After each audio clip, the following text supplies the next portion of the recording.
Dear future wife, you must know we will be married forever and will never divorce. Should you see a need to leave our marriage, the following must be done to divorce me. I want our divorce to take place in a church where we got married at, by the pastor who blessed our marriage and all the people who witnessed our vows. If we were able to invite any witness in our marriage, I guess they also have the right to come and witness our divorce. Should any of the witnesses die, forget about the divorce. I won't go for it.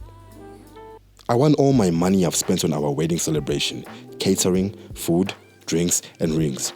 It will be used on our divorce celebration, not forgetting the lobola price, with interest of 25% compounded annually.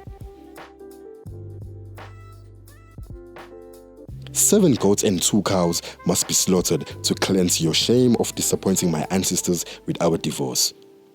All the goats must be green in color, strictly green. Go and fetch all those women who've been trying their luck on me, but I refused their proposals because I valued our marriage and thought I wasn't going to betray and cheat on you.